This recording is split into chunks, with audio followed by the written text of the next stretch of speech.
What if I told you that in one of the richest places in the world, thousands of people are sleeping on the streets, not just because of poverty, but because of the very laws designed to help them? Sounds shocking, right? California has spent billions of dollars trying to fix homelessness, yet the numbers keep rising. So here's the real question. Is something going terribly wrong behind the scenes? Now imagine this. Someone finally finds a place to stay, but strict housing rules, permits, and regulations delay construction for years. Or worse, they're forced to move constantly because sleeping in public is illegal. It's like running in circles with no finish line. The system meant to protect people may actually be pushing them deeper into homelessness. In today's video, we're uncovering 10 powerful laws and policies that might be quietly making the crisis worse. Some of these will surprise you, and once you see them, you won't look at this issue the same way again. Number 1. Strict zoning laws. At first glance, zoning laws might sound like a good thing. They're designed to organize cities, keep neighborhoods peaceful, and control overcrowding. But here's the problem. Many areas in California are locked into single-family zoning, meaning only one house can be built on large pieces of land. No apartments, no duplexes, no affordable multi-unit housing. Sounds harmless, until you realize how much land this actually affects. Research from urban planning experts shows that when cities restrict housing types, they also restrict supply. And when supply stays low while demand keeps rising, prices shoot up. That's exactly what's happening. Rent and home prices climb so high that even middle-income families struggle, and low-income individuals are pushed out completely. It creates a silent pressure that slowly forces more people toward homelessness. Imagine walking through a neighborhood filled with wide streets and large homes, yet knowing that hundreds of people nearby have nowhere to sleep, all because building more housing there is simply not allowed. It's not about lack of space, it's about how the space is legally controlled. So what can be done? Many experts suggest shifting toward higher density housing, like duplexes, apartments, and mixed-use buildings. These options can increase supply without expanding the city outward. For viewers, this means staying informed, supporting local housing reforms, and understanding how these invisible rules shape real lives. We put a lot of effort into breaking down complex issues like this for you, so tell us, which law surprised you the most? Don't forget to subscribe. It takes just one click, but it helps us keep creating powerful content like this. Number 2. Environmental review delays. Protecting the environment is important, no doubt about that. But what happens when the rules meant to protect nature start blocking solutions to human crises? In California, environmental review laws require developers to go through long, detailed assessments before building anything new. On paper, this sounds responsible. In reality, it often turns into a slow, complicated process that can delay housing projects for years. Studies and housing reports have shown that these reviews can be used not just for environmental concerns, but also as a tool to challenge and stall projects. Even affordable housing developments, projects specifically designed to help low-income families, can get stuck in endless legal battles. Each delay means higher costs, and higher costs often mean fewer affordable units actually get built. Picture this, a planned housing project that could shelter hundreds sits frozen for years, buried under paperwork and lawsuits. Meanwhile, people continue sleeping on sidewalks just blocks away. The gap between intention and reality becomes painfully clear. The system is trying to do the right thing, but the outcome ends up hurting those who need help the most. So what's the solution? Experts suggest finding a balance, keeping environmental protections in place while streamlining approvals for critical housing projects. For everyday viewers, this means paying attention to local policies and supporting efforts that push for both sustainability and speed. Because solving homelessness shouldn't take longer than the crisis itself. We dive deep into topics like this to bring you real insights, so drop a comment. Do you think these delays are justified or harmful? Hit subscribe, it's just one click, but it means everything for helping us continue this work. Number 3. Anti-camping laws. At first, banning public camping might seem like a logical step to keep cities clean and safe. But when you look closer, these anti-camping laws reveal a much deeper issue. For people experiencing homelessness, sleeping outdoors is often not a choice, it's the only option they have. So when laws make it illegal to sleep in public spaces, where exactly are they supposed to go? Research from social policy experts shows that criminalizing homelessness doesn't reduce it, it simply pushes people from one place to another. Instead of receiving help, individuals may face fines, citations, or even jail time. And here's the harsh reality. Once someone gets caught in this cycle, it becomes even harder to escape. A small fine can turn into a larger debt, and a minor offense can create a criminal record, making it tougher to find jobs or housing. Imagine living with constant uncertainty, packing up your belongings every night, moving before sunrise, always worried about being told to leave. It's not just physically exhausting, it's mentally draining. This constant displacement breaks any chance of stability, which is exactly what people need to rebuild their lives. Experts often recommend a different approach called housing first, where the priority is to provide stable shelter before addressing other issues. For viewers, this raises an important question. Are these laws truly solving the problem, or just making it less visible? We spend hours researching to bring you real stories behind these policies.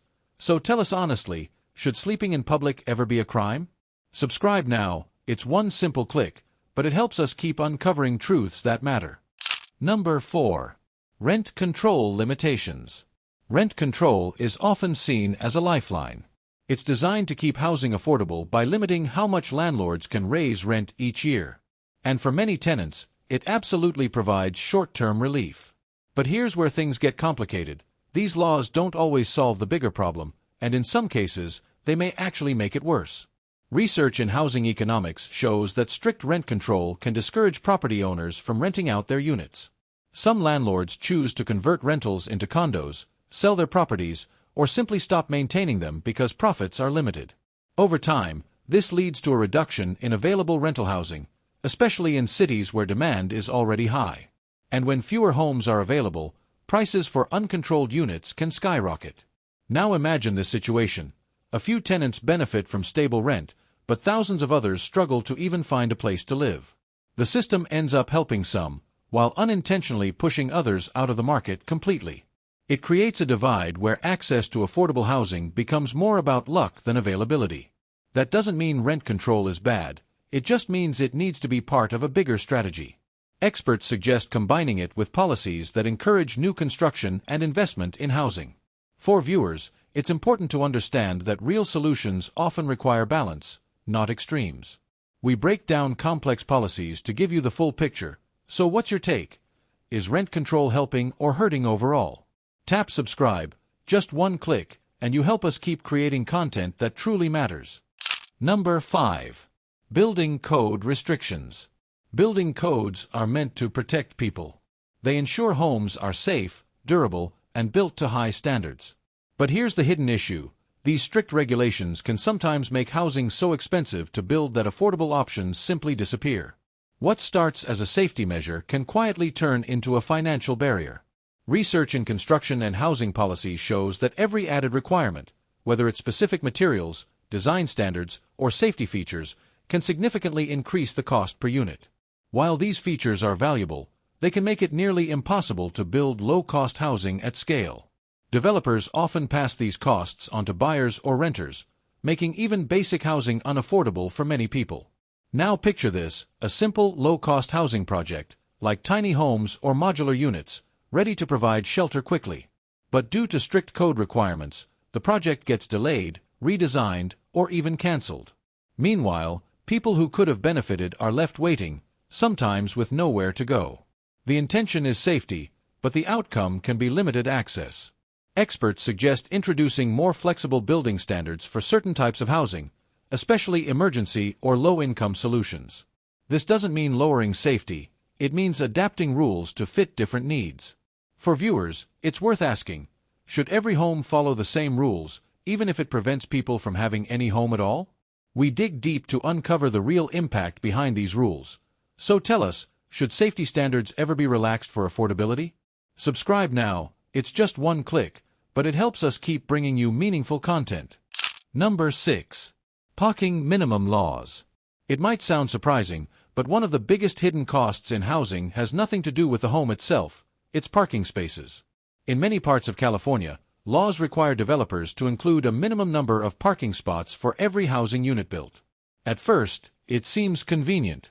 But when you look deeper, These parking minimum laws can quietly drive up housing costs and limit how many homes get built.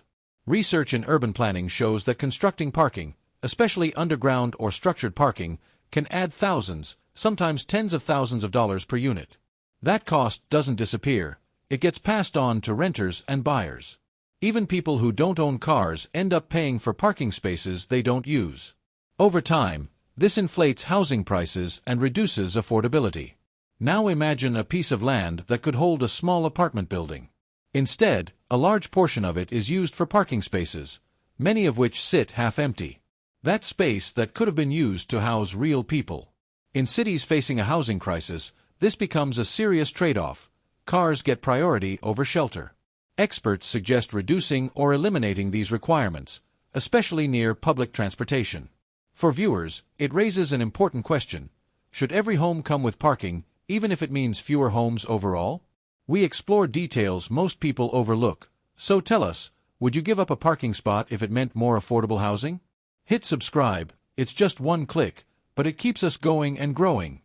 Number 7. Lengthy permit processes. Building housing isn't just about land and materials, it's also about time. And in California, time can be one of the most expensive parts of the entire process. Before construction even begins, developers must go through multiple layers of approvals, paperwork, and reviews. While these steps are meant to ensure quality and compliance, they often turn into long, frustrating delays that can stretch for years. Research shows that the longer a project sits in the approval phase, the more expensive it becomes. Costs like legal fees, administrative work, and financing continue to pile up. By the time construction finally starts, the original budget may have increased so much that developers are forced to raise prices or scale back affordable units.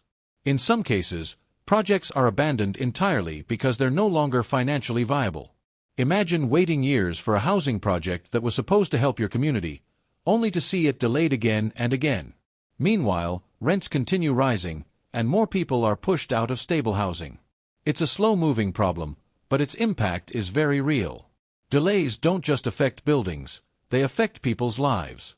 Experts often recommend streamlining these processes by reducing unnecessary steps and using faster approval systems. For viewers, it's worth thinking about this.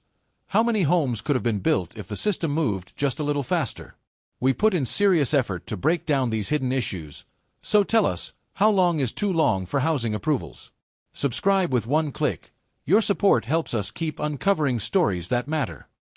Number 8. Restrictions on shelter expansion. When people think about solutions to homelessness, one of the first ideas that comes to mind is shelters. A safe place to sleep, access to basic services, and a step toward stability. It sounds simple. But in many parts of California, strict rules and local regulations make it surprisingly difficult to build or expand shelters, even when the need is urgent. These restrictions can include zoning limitations, neighborhood opposition, capacity limits, and complex approval requirements. Research from housing and social service organizations shows that these barriers often result in fewer available beds than the number of people who need them. In some cities, shelters are full every night, leaving many individuals with no choice but to remain on the streets. Now imagine seeking help and being told there's simply no space available, not because resources don't exist, but because rules prevent expansion. It creates a painful gap between intention and access. The system acknowledges the problem, but the solutions are held back by layers of restrictions. Experts suggest creating more low-barrier shelters, which are easier to access and quicker to expand. This means simplifying regulations and focusing on getting people indoors as fast as possible. For viewers, it raises a powerful question. Should communities prioritize strict rules or immediate human need when it comes to shelter? We work hard to uncover the real challenges behind these systems. So tell us, should shelter expansion face fewer restrictions? Subscribe now. It's just one click, but it helps us keep bringing you impactful content. Number 9. Employer and wage regulations. At first glance, labor protections and wage regulations seem like a positive step. They ensure fair pay, worker safety, and job rights. But in California, some of these complex regulations can unintentionally affect small businesses, which are often the backbone of local employment. When businesses face high costs or administrative burdens, they may hire fewer people, reduce hours, or even close, indirectly contributing to economic instability for vulnerable populations. Research from economic studies shows that strict regulations can increase the overall cost of running a business. For workers already at the edge of financial stability, this can mean fewer job opportunities, lower income, or unpredictable schedules. And since steady employment is a critical factor in avoiding homelessness, these indirect effects can be surprisingly impactful. Picture this: someone works hard every day, but inconsistent hours and rising living costs keep them on the verge of eviction. Meanwhile, regulations meant to protect workers are contributing to the shrinking job market they rely on. It's a classic example of good intentions with unintended consequences. Experts suggest balancing worker protections with incentives for businesses to grow and hire more people. Policies that support both employees and employers can help create stable jobs, which are a key component in reducing homelessness. For viewers, this highlights how interconnected economic policies are with housing stability and social outcomes. We dig deep to show the real-world impact of policies. So tell us, do you think labor regulations help or hurt those at risk of homelessness?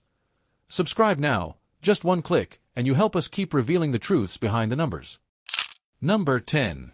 Criminalization of minor offenses.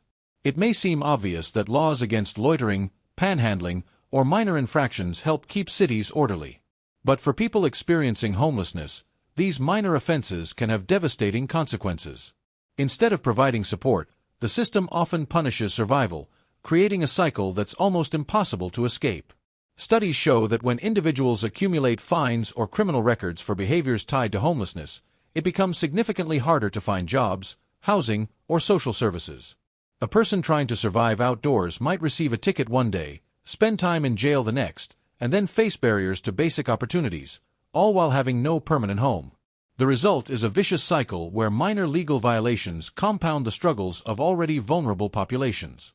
Imagine living day to day, always under threat of arrest for simply existing in public. This constant pressure not only worsens mental and physical health but also erodes any chance of long-term stability.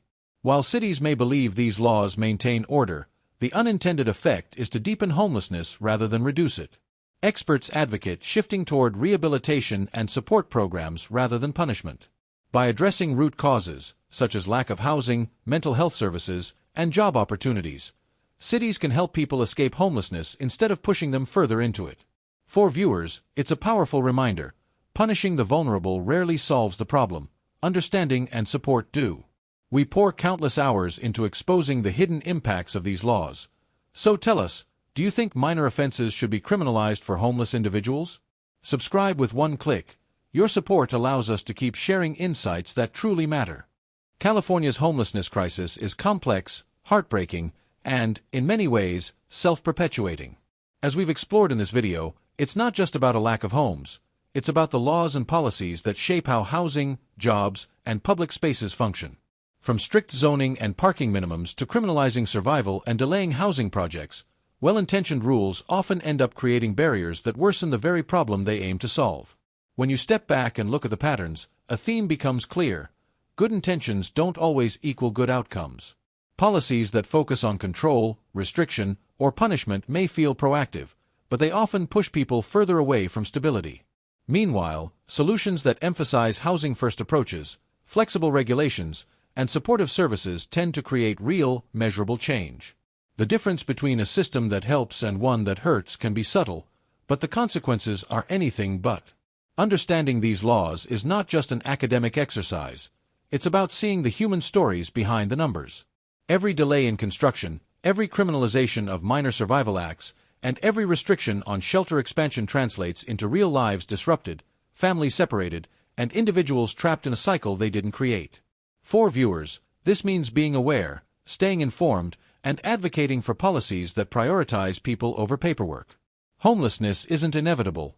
It's a crisis shaped by choices. By examining the laws and understanding their impact, we can start asking the right questions. Which policies truly help? Which need reform? And how can we, as a community, push for solutions that actually work? The takeaway is simple but powerful. Change is possible when awareness meets action, and understanding the barriers is the first step toward real solutions. We've poured hours into breaking down these complex issues. So tell us, which law do you think has the biggest impact on homelessness? Subscribe with one click. It helps us keep creating content that uncovers the truths that really matter.